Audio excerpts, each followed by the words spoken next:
Michelle Marie McGrath.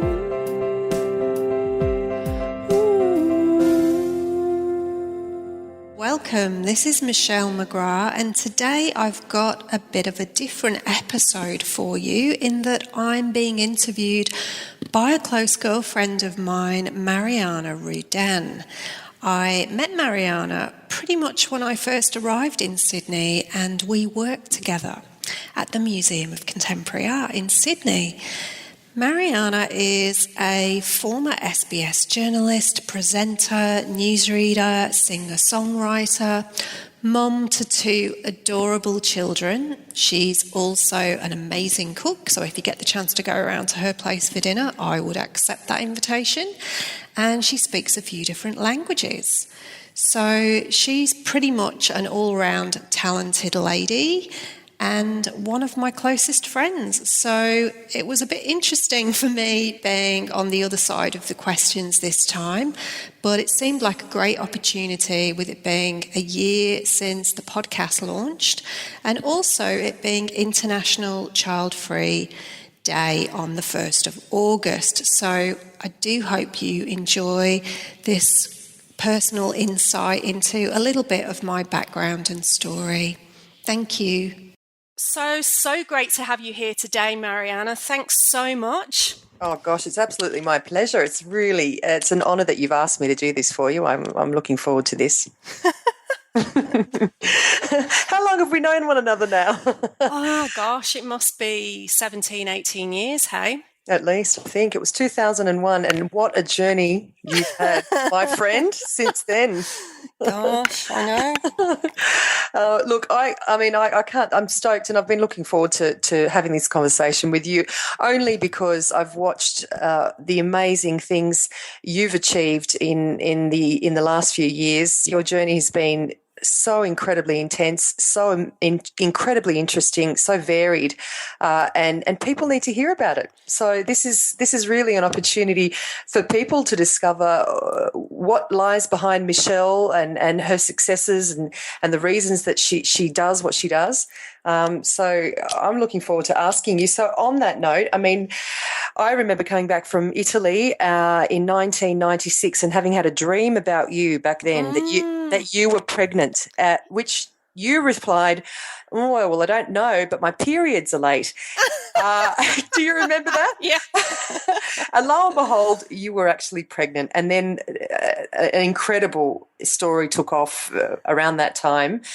Could you maybe elaborate on that for me? Yeah. So when I went to the doctors and the doctors said that I was pregnant, my first instinct was kind of, wow, this just doesn't feel real. Like I can't imagine a baby eventuating. And which is something that you said for many years, by the way. I mean, you'd been married 11 years at this time. And I just was never 100% sure that would happen for me. I kind of did feel ambiguous about it. I wasn't dead against it, but, I'd felt resistance to it, which obviously as things unfolded with my ex-husband, it was, probably just as well, really. But it was just never something that I was 100% convinced that was going to happen for me. I wasn't one of those women that thought, yep, absolutely, I 100% want to be a mother. I really want to make that happen. Well, I can confirm that because on so many occasions we'd say, so when are you going to have a family? When are you going to start a family? And you kept saying, yeah, I don't know, I'm just not ready for that yet. Just doesn't even seem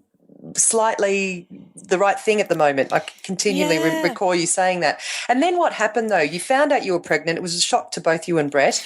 Well, it was just a funny thing. It felt very surreal to me. And then from being told from that time on, I didn't feel well the whole time. And I remember thinking, well, this is unusual. I know that women often feel very tired at different times during the pregnancy, and that getting up and going to the bathroom a lot and stuff during the night later on, but surely not this early on.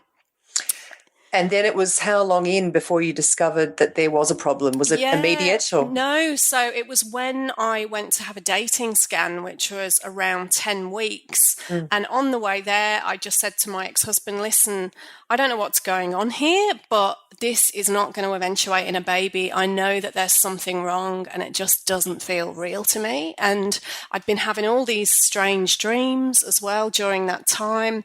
And, you know, he was obviously quite taken aback by that and kind of just didn't say anything. And then, when I got there and I was having the ultrasound, I said to the technician at the time, look, it's okay. I know that there's something wrong. And he said, look, you know, I'm going to have to get you to go and see the doctor this afternoon. I can't really discuss it. I said, it's okay. I know. And he said, well, yeah, it does seem highly irregular, you know, because they're not really allowed to say, are they?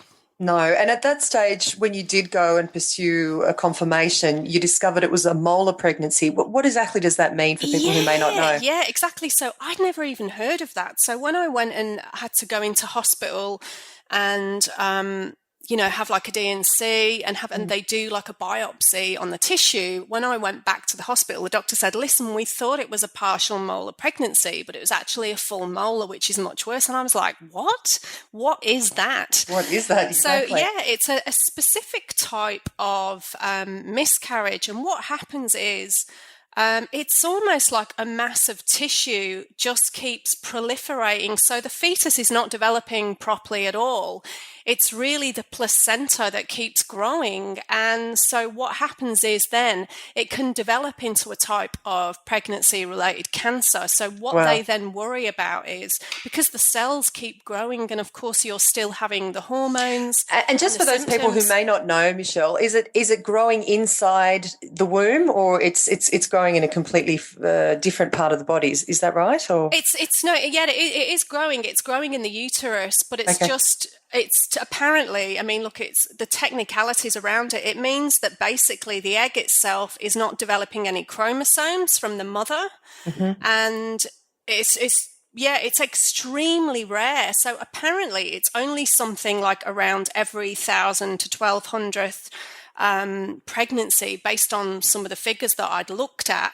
But apparently there is twice as much chance of experiencing this if you are over 40, which I wasn't at the time, if you are of Asian origin, if you're of lower, poor socioeconomic situation. So all of the categories that it fell into, I didn't fit into any of them. You didn't relate to any of them, right. So they were like, wow, you know, this is really rare.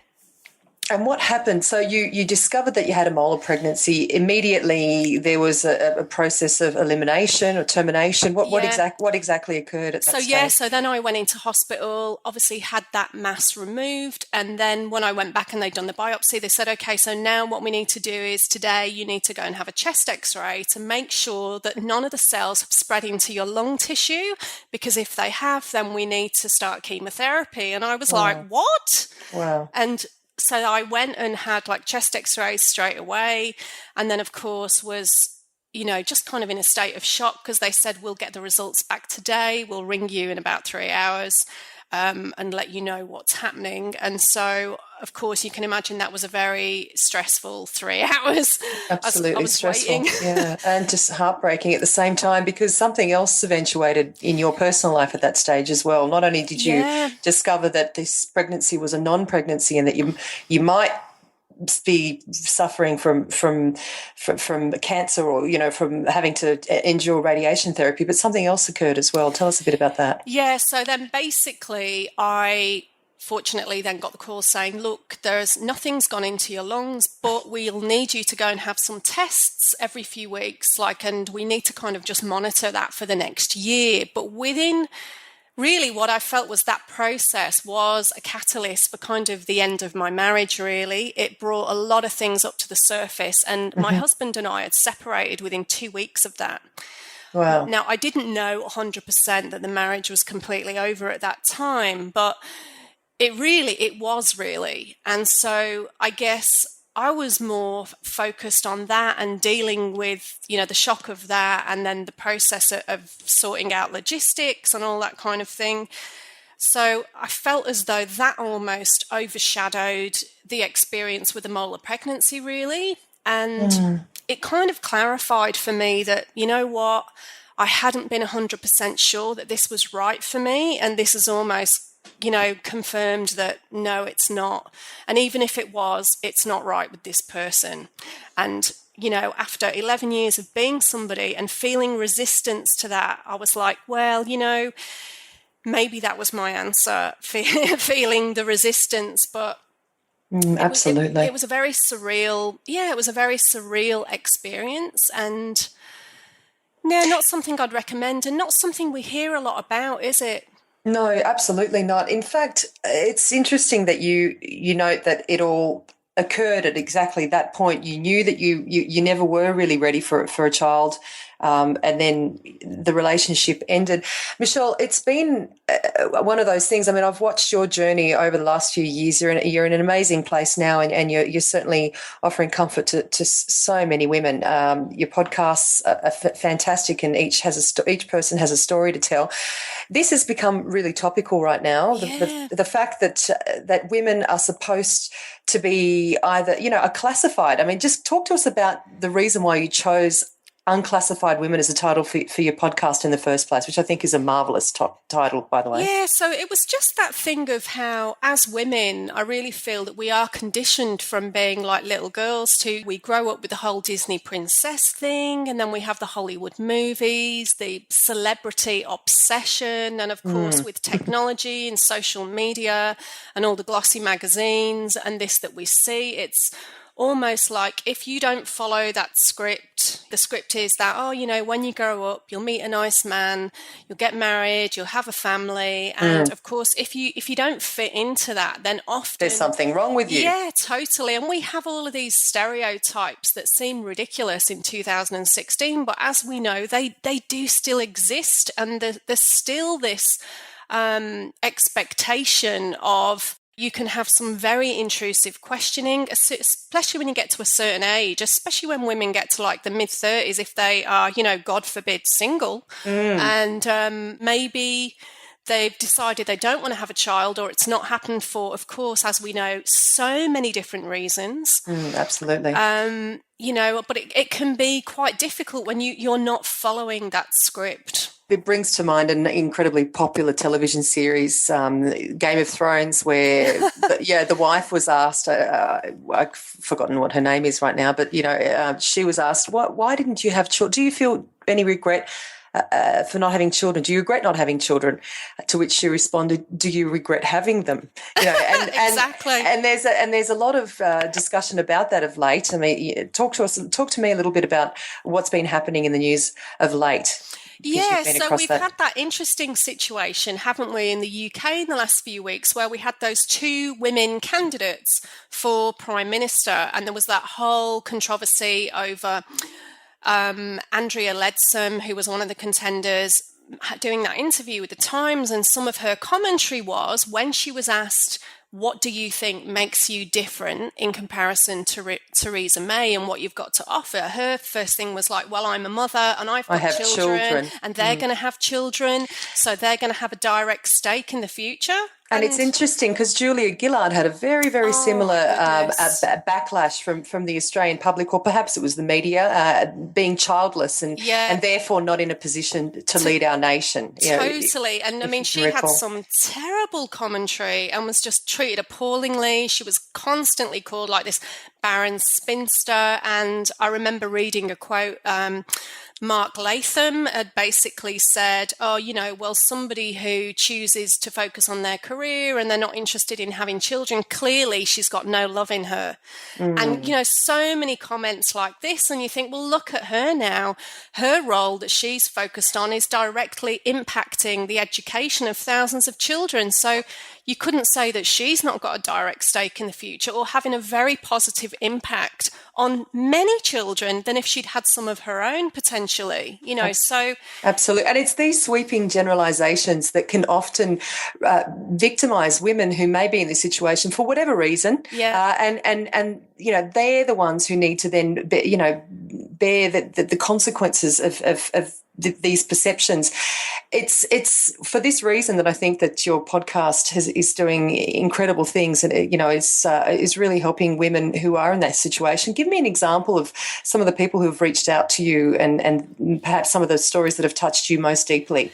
Yeah, so for example, it's funny because I get all sorts of different messages from people saying, wow, I really wish that this had been around years ago when I was having IVF, for example, or I was trying to have a family and I felt as though everybody around me had children except for me.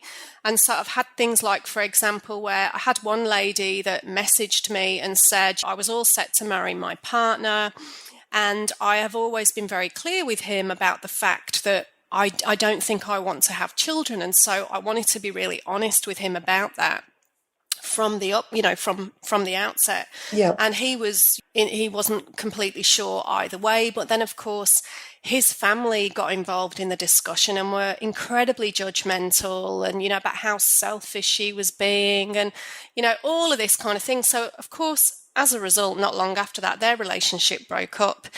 But she said, she realised that even though that was hard, it was probably the best thing because she wouldn't have really wanted to go into a family where she felt so judged. I mean, she was devastated, but I think this kind of prejudice that women face and this kind of commentary whereby it's almost like it's threatening for some people if they're not fitting into what they've done. What society supposedly expects of them. Yes, I can understand and that. I noticed one of the comments that you had even on one of your articles that was recently published in the Telegraph was that you said, and if we all have a different story, and each story is okay, whether or not you choose to have a family is okay. If you do, yes, it's okay, and if you don't. And someone wrote, no, it's not okay. Yeah. So how in your life have you felt societal pressures? How have you felt judged by maybe friends or family? Do you give us some specific examples there? Yeah, I remember about 5 years ago I was dating a guy and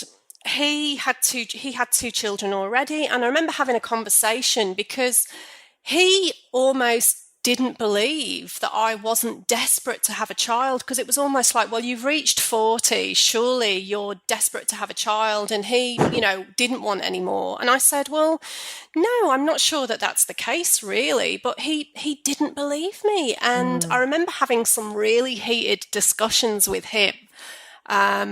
It's that age-old, your clock must be ticking. I'm sure your clock must be ticking. I've heard that 1,000 times. I know. And, I've had so many conversations with women like that I've been coaching or through the podcast in the last year or so where they say, wow, that whole ticking clock thing, that just never happened for me. I don't really get it. I've never had that physical experience. I have heard that so many times. Yet again, this is the narrative that we're fed of, tick-tock, all this kind of thing where it's just, again, this incorrect assumption that women will feel like that. And then if you don't have that experience, then what's wrong with you? You're unnatural. Michelle, talk to us about the statistics, because obviously a normal woman does not exist if she's to be categorised in this manner. I mean, the statistics are astounding. Tell me about the statistics for childless women in the world. Yeah, so basically now, if you think about women aged 40 and over, almost a quarter do not have children, and that figure has doubled in the last decade, and that figure is only going to steadily increase as we go on. And it's around a third of Aussie couples who don't have children. And again, these are figures that are steadily increasing as we move forward, and there are so many different reasons for that. It's impossible to generalise. And absolutely. I mean, I've just spent some time in Europe, and I think that Italy has a negative birth rate, and I don't think they're alone. I think Spain might be exactly the same, or at least I know Germany is. So it's becoming a worldwide trend. Why do you think that's the case, Michelle? Yeah, why have things changed, or why are they changing? I think it's just there's so many factors. So, of course, I've spoken to a lot of women recently who what it is as well, and because don't forget our life expectancy is much longer, and women have more choices and options available to them than ever before. We're also more educated than we might have been at one point. And more financially stable of our own right. Totally. And just it really changes, I suppose, the nature of relationships compared to, say, our parents and our grandparents. Many women are not meeting their partner until later on in life. And so they may meet their partner, they may get married, but they might not be meeting them till they're in their late 30s, 40. And then if they are open to the possibility of having a child, then of course we've got these, we can't get away from the fact that we have a limited window of fertility available to us, even if that's what we want. Sure. And so then, of course, you've got many people who they might have inexplicable infertility. They might have been trying, and it's just one of those things where there is no clear answer about and why you that's have not happening. You have interviewed some of these women in your Unclassified Women podcast. So it must be incredibly hurtful then for someone to just assume that one has chosen not to have children of their own accord. And if it is the case, again, like you were mentioning, that's okay as well. What do we do as a society to alleviate this situation? I mean, obviously, bringing it to light like you have been is wonderful. But what do we as a society need to do in order to change these perceptions? I think we just really need to focus on how we can support the choices of all women, because really it seems to be like, if you look at people, for example, one of the celebrities who has the most scrutinised ovaries in the world is Jennifer Aniston, for example. Absolutely, yes. She is just constantly hounded. she's pregnant every week, if you need the newspaper. If she drinks a glass of water, she's in there for, Totally. So it's just this constant objectification and this constant open discussion that people feel they have the right to critique and, judge all of the time. So I think it's really, obviously, the whole point about whether or not you choose to become a mother or not is only one part of a much bigger topic, really, about women feeling comfortable in having a say over their own bodies, their own life, their own choices.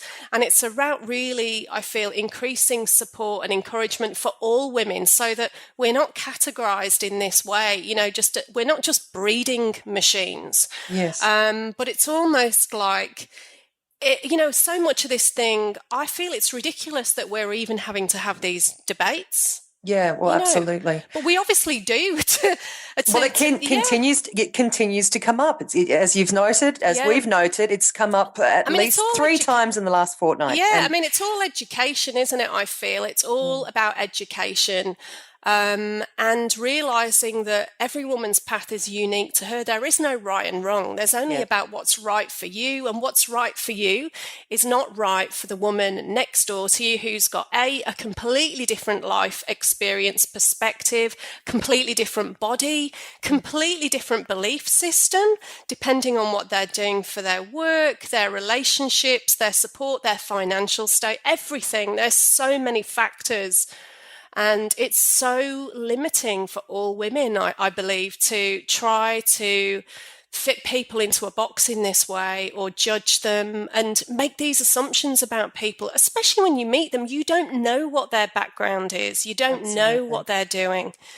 It's not the role of every woman to be a biological mother. You've said that. You've spoken about that. Tell us about your particular journey from here on in. You've chosen not to be a mother.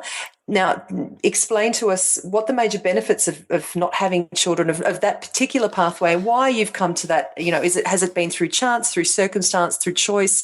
Give us a little bit of background. We know you had a molar pregnancy, and then what happened? I feel as though for me, it's never been, and like for many women, it's never been like a totally black and white thing. I was never against it. And of course, now I'm in a beautiful relationship with somebody who's got 2 teenagers, and I have met him, in my early 40s. If I'd met him 10 years ago, would I have felt differently and wanted to have a child with him? Maybe. I don't know. Yeah. I think he's a wonderful father. And of course, like many of us who have step-parents, step-children, again, it's also realizing that, family units are all shapes and sizes and are created in so many different ways now that, and again, because of our life expectancy, it's kind of, it's rare now that somebody might meet somebody when they're 22 and then be with them for 50 years and there's no other change in the family dynamic. I think it's quite common now where people may have had, a couple of long-term relationships. Absolutely. They might have children from two different, or whatever. There's just so many different dynamics. And then, of course, we've got as well same-sex relationships with children and all that as well. So there's just this constant, it's very varied, isn't it? Yes, it is. Mixed. It's constantly changing. Well, so that's the role you've chosen through choice or circumstance, like you said. What are the major benefits, Michelle? And I'm sure, being a mother myself, I can tell you that there would be benefits to not having children. But explain them from your side. Look, one of the most obvious ones, and because I obviously ask this to other women as well, they say, well, obviously, I can really focus my energy into something else. Like, say, for example, I go, okay, well, now potentially I've got the next 30 years, hopefully, to think, all right, what is really meaningful to me? What's really purpose? What would I really love to pour my energy into? Mm-hmm. Because, of course, when you've got, these beautiful little souls who are dependent on you. A lot of your energy is taken up by... Completely, it's, of course it is. Like, there's no getting away from it. So, that's right. Regardless of, what an expert you are at time management, of course. So, but then, it's interesting, having said that, I know so many moms with children who are almost, they feel inspired and more creative through the process of having a child. And it almost is a springboard for them to create all sorts of other things. And it's an incentive for them. So I think so much of this also comes back to, again, individual personality type, belief system.